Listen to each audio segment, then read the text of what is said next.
ओम शांति।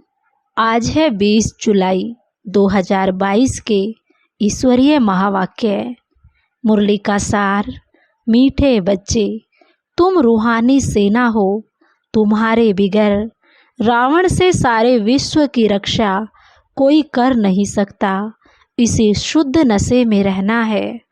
प्रश्न: बाप दादा किन बच्चों की बलिहारी का गायन करते हैं? उत्तर: बाबा कहते, बलिहारी उन बांधेली बच्चियों की है जो मार खाते भी शिव बाबा को याद करती हैं।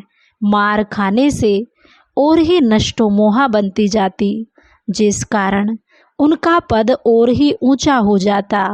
बाप ऐसे बच्चों को तसल्ली देते यानी धीरज देते। बच्चे, तुम अपने को आत्मा समझो। यह देह तुम्हारी नहीं है।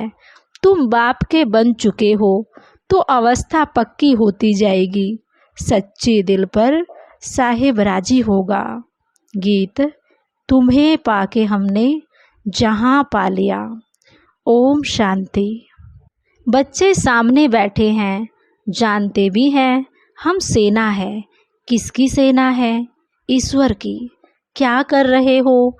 हम रावण पर विजय पा रहे हैं। गोया इस सारी सृष्टि को रावण राज्य से छुड़ाए अपने राज्य की स्थापना कर रहे हैं। बैठे देखो कैसे साधारण रीति हो। कोई हाथ पांव नहीं चलाते हो, परंतु हो बड़ी जबरदस्त सेना। तुम मददगार हो ईश्वर के। ईश्वर भी गुप्त है, तुम भी गुप्त हो। उनको सहनशाह भी कहते हैं। तुम युद्ध इतने जबरदस्त और गुप्त करते हो। तुम विकारों पर जीत पाकर सारे विश्व पर जीत पा लेते हो। तुमको फील होगा जैसे वो सेना, वैसे हम भी रूहानी सेना। समझते हो भारत का सारा मदार है इस सेना पर। हम सेना न होती तो दूसरे जीत पा लेते। उस सेना में तो कभी कभी राजाओं आदि को भी भगाए मिलिट्री का राज्य कर लेते हैं। मिलिट्री समझती है हमारे बगैर कोई देश की रक्षा कर नहीं सकता। तुमको भी शुद्ध अहंकार है। हम ईश्वरीय सेना के बगैर रावण से कोई रक्षा कर नहीं सकता। अब वह मिलिट्री भी देखो और यह भी देखो।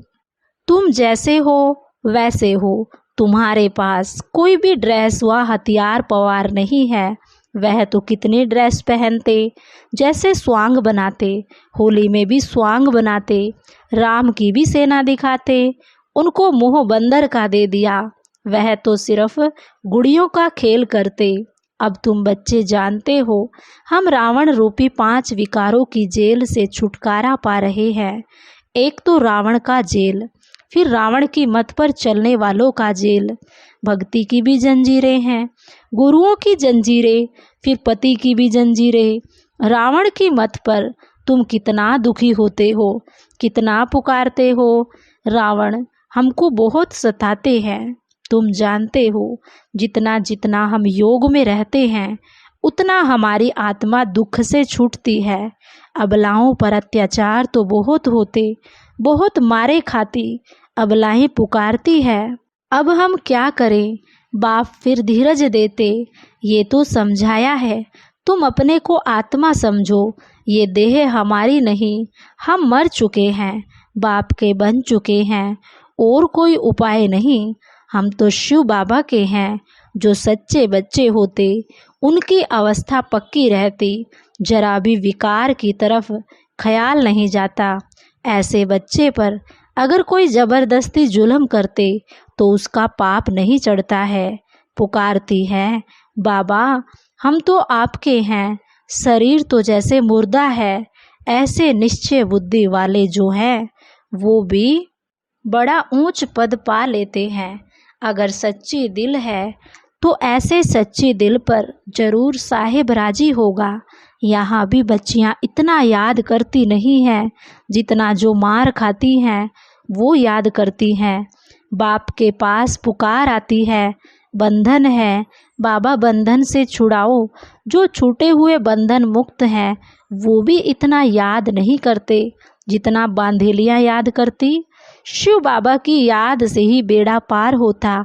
कोई कहते हैं बाबा हमको मुरली भी पढ़ने नहीं देते।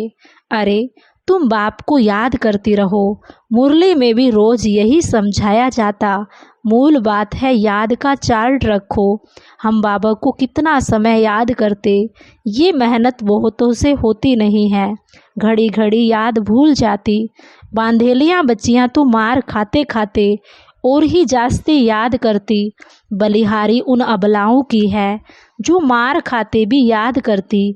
बाबा कहते तुम अपने को आत्मा समझ, बाप को याद करती रहो। जितना जास्ती मारेंगे तुम और ही नष्टो मोहा होती जाएंगी। मार भी अच्छा पद बना देती है। बाबा को भी ऐसी ऐसी बच्चियां याद पड़ती। हाँ कोई बहुत अच्छे महारथी भी हैं जो बहुतों की सर्विस करते, योगी बनाते। योग की महिमा बहुत है, तुमको तो सब पर तरस खाना है। तुम बच्चे गीता को रेफर करते हो, उन्हों की बुद्धि में सिर्फ यह है कि कृष्ण भगवान ने राजयोग सिखाया। तुम कहते हो परमपिता परमात्मा ने राजयोग सिखाया। ये सिद्ध करने के लिए ही तुम पूछते हो परमपिता परमात्मा से तुम्हारा क्या संबंध है। पिता कहते हैं ना, पिता का ही फरमान है कि हमारे साथ योग लगाओ तो तुम्हारे विकर्म विनाश होंगे। कोई मनुष्य मात्र के साथ योग नहीं लगाना। अगर सिखाने वाला ही मनुष्य होगा तो तुम्हारा कल्याण नहीं होगा। गीता में भी नाम देहधारी का रख दिया। हम कहते हैं हमको निराकार परमात्मा योग सिखाते। तुम कोई की निंदा नहीं करते हो, तुम तो बाप की महिमा करते हो। परंतु समझाने वाले बड़े तीखे और सियाने चाहिए, क्योंकि वहाँ बड़े बड़े विद्वान पंडित भी बहुत आते। सन्यासियों की भी सेना है ना, सबके हेड्स आते हैं। तुम बच्चे ऐसे चतुर होने चाहिए जो बात बिल्कुल थोड़ी करो और एकदम तीर लग जाए। जास्ती कुछ भी बोलने की दरकार ही नहीं, क्योंकि वे क्रोधी भी बहुत होते हैं। उनकी भी बड़ी सेना है। कहाँ से भी निमंत्रण आता है तो तुम जा सकते हो। तुम बच्चे भी समझ सकते हो हमारे में कौन कौन अच्छी ललकार कर सकते हैं। एक अलफ का अर्थ ही समझाना है। दो चीज़ें हैं बस। बाप अलफ कहते हैं मुझे याद करो तो तुम विश्व के मालिक बन जाएंगे। यह तो अलफ भगवान ही कह सकते हैं, जो ही रचयिता है, हेवनली गॉड फादर है। वो कहते हैं मुझे याद करो तो तुम्हारे विकर्म विनाश होंगे। श्री कृष्ण को याद करने से विकर्म विनाश नहीं होंगे। कृष्ण अब कहाँ है? उसने तो एक शरीर छोड़ दूसरा ले लिया। निराकार तो अविनाशी है। सारी समझाने इस बात पर देते हैं। कितनी भूल कर दी है भगवान नो आज। मैं तुमको विश्व का मालिक बना देता हूँ। कृष्ण कैसे सबको वर्षा देगा? कृष्ण तो भारत का है ना, पति तो सारी दुनिया है। सबको पावन बनाना एक ही निराकार का काम है। तुम्हारी बुद्धि में ये सब बातें हैं। भक्ति के पार्ट की भी नॉलेज है। पहले पहले होती है शिव की पूजा। सोमनाथ का मंदिर बना हुआ है। इतना बड़ा सोमनाथ का मंदिर किसने बनाया? और कोई की ताकत नहीं। जरूर उस समय साहूकार थे जो ऐसे मंदिर बनाए। तुम बच्चों में अभी समझ है बरोबर हम कितने साहूकार थे। इतना बड़ा सोमनाथ का मंदिर बनाया। जरूर महाराजा होगा। देवी देवताएं खुद ही पूज्य थे, वही पुजारी बन पड़े, फिर वही पूजा के लिए मंदिर बनाएंगे।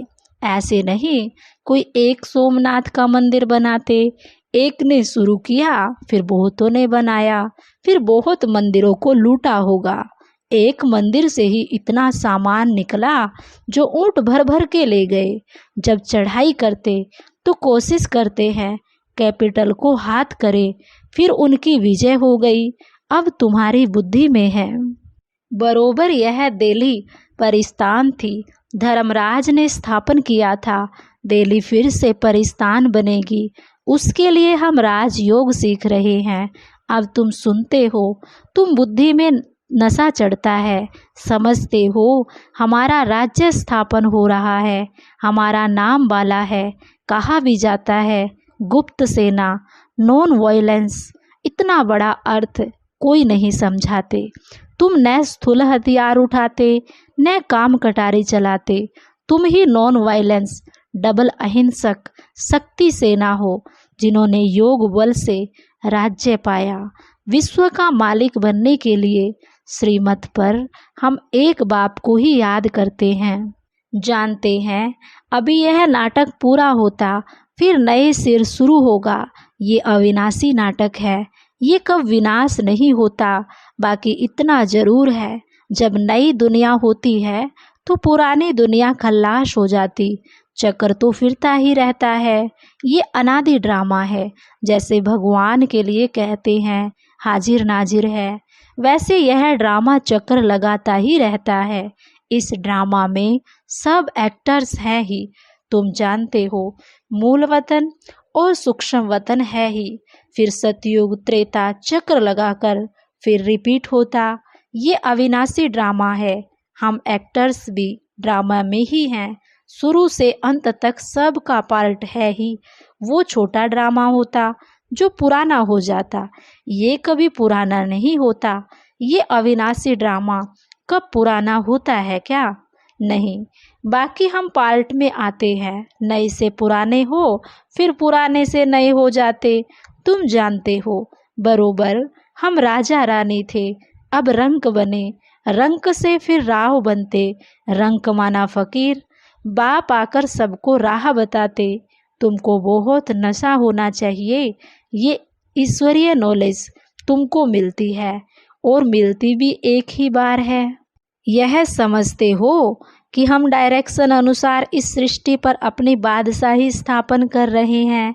बाप कहते मुझे याद करो और बादशाही को याद करो। हाँ, बाकी यह सितम तो होते ही हैं। सितम भी कर्म भोग है। पुरुष स्त्री को मारता है, ऐसे ही कोई मार सकता है क्या? तुमने भी उनको मारा होगा। वही हिसाब किताब चुकतो हो रहा है। ये सब कर्मों का हिसाब किताब है। अब तुम श्रीमत पर श्रेष्ठ कर्म कर रहे हो। अब कोई भ्रष्ट कर्म नहीं करना। सबसे श्रेष्ठ कर्म है सबको बाप का परिचय देना। बाप का फरमान मिलता, मामे कम याद करो। सभी बाप को ही भूले हुए हैं। शिव की पूजा करते परंतु जानते कुछ भी नहीं। अमरनाथ पर भी बड़ा लिंग बना रखा है। इतना बड़ा बाप का रूप है क्या? कुछ भी पता नहीं। अब तुम बच्चे इन सब बातों को यथार्थ समझ गए हो। अच्छा, मीठे मीठे सिखिलदे बच्चों प्रति मात पिता बाप दादा का याद प्यार, गुड मॉर्निंग। रूहानी बाप की रूहानी बच्चों को नमस्ते। रूहानी बच्चों की रूहानी बाप दादा को नमस्ते नमस्ते। बाबा गुड मॉर्निंग। शुक्रिया बाबा, शुक्रिया। धारणा के लिए मुख्य सार। पहली पॉइंट है श्रीमत पर सदा श्रेष्ठ कर्म करने हैं। कोई भी भ्रष्ट कर्म न हो, इसका ध्यान रखना है। बहुतों को योगी बनाने की सेवा करनी है। दूसरा, सच्ची दिल रखनी है। शरीर तो जैसे मुर्दा है, इसका अभिमान छोड़ देना है। पूरा पूरा नष्टो मोहा बनना है। वरदान, कलप कलप के विजय की नूंद को स्मृति में रख। सदा निश्चिंत रहने वाले निश्चय बुद्धि विजयी भव। कलप कलप के विजय की नूंद को स्मृति में रख। सदा निश्चिंत रहने वाले निश्चय बुद्धि विजयी भव। निश्चय बुद्धि बच्चे व्यवहार व परमार्थ के हर कार्य में सदा विजय की अनुभूति करते। भल कैसा भी साधारण कर्म हो, लेकिन उन्हें विजय का अधिकार अवश्य प्राप्त होता। वे कोई भी कार्य में स्वयं से दिल शिकस्त नहीं होते, क्योंकि निश्चय है कि कलप कलप के हम विजयी हैं। जिसका मददगार स्वयं भगवान है, उनकी विजय नहीं होगी तो किसकी होगी? इस भावी को कोई टाल नहीं सकता। यह निश्चय और नशा निश्चिंत बना देता है। स्लोगन: सदा खुशी की खुराक द्वारा तंदुरुस्त, खुशी के खजाने से संपन्न, खुशनुमा भव। और आज का सारा दिन का अभ्यास: मैं निश्चय बुद्धि, निश्चिंत आत्मा हूँ। और अभी है मातेश्वरी जी के अनमोल महावाक्य। हम कहते हैं कल्प 5000 वर्ष का है और यह कल्प हर कल्प हूबहू रिपीट होता है। इस पर बहुत मनुष्यों का प्रश्न है, कल्प इतना बड़ा है वो फिर 5000 वर्ष का कैसे हो सकता है? कल्प तो लाखों वर्ष का होता। जब ऐसी चीज़ें निकली हुई हैं जिनसे मालूम पड़ता है ये कोई लाखों वर्ष की नहीं है, फिर मनुष्य कैसे मानेंगे कि कल्प 5000 वर्ष का है? अगर कोई कहे कि हिस्ट्री लाखों वर्ष की बनी हुई है तो उन्हें समझाओ कि लाखों वर्ष की हिस्ट्रियाँ कैसे रह सकती हैं। ये जो कल्प के अंदर इतनी उथल पाथल होती, इतना विनाश होता, जिससे सारी बादशाही का ही विनाश हो जाता, तो तुम्हारी वो हिस्ट्री साबित कैसे रहेगी? फिर एक्यूरेट हिस्ट्री का कैसे पता पड़ेगा? तो यह बात सिद्ध नहीं होती। अब अपने को तो स्वयं वर्ल्ड ऑलमाइटी अथॉरिटी परमात्मा एक्यूरेट सुनाता है और साथ साथ हमें दिव्य दृष्टि द्वारा साक्षात्कार भी कराता, तो क्या हम उस पर विश्वास नहीं करें? अवश्य भल कोई साक्षात्कार पर निश्चय न भी करे, परंतु स्वयं परमात्मा हमें सामने सुना रहे हैं। पहले तो हमको ये निश्चय है कि हमें पढ़ाने वाला कौन है और फिर सारी सृष्टि कैसे हूबहू चक्र लगाती, इस राज को भी हम समझ चुके हैं। तब ही हम अपने अनुभव और प्रैक्टिकल जीवन को देख यथार्थ कह रहे हैं कि कल्प 5000 वर्ष का है। दूसरा पॉइंट, आत्मा और परमात्मा का भेद। इस पर समझाया जाता है कि आत्मा और परमात्मा का रूप एक जैसा ज्योति रूप है। आत्मा और परमात्मा की आत्मा का साइज एक ही रीति में है, बाकी आत्मा और परमात्मा में सिर्फ गुणों की ताकत का फर्क अवश्य है। अब ये जो इतने गुण हैं वो सारी महिमा परमात्मा की है। परमात्मा दुख सुख से न्यारा, सर्वशक्तिवान, सर्वगुण संपन्न, 16 कला संपूर्ण है, उनकी ही सारी शक्ति है। बाकी मनुष्य आत्मा की कोई शक्ति नहीं चल सकती, परमात्मा का ही सारा पार्ट चलता। भल परमात्मा पार्ट में भी आता तो भी खुद न्यारा रहता, लेकिन आत्मा पार्ट में आते भी पार्टधारी के रूप में आ जाती। परमात्मा पार्ट में आते भी कर्म बंधन से न्यारा है, आत्मा पार्ट में आते कर्म बंधन के वश हो जाती। यह है आत्मा और परमात्मा में अंतर। अच्छा, ओम शांति, ओम शांति।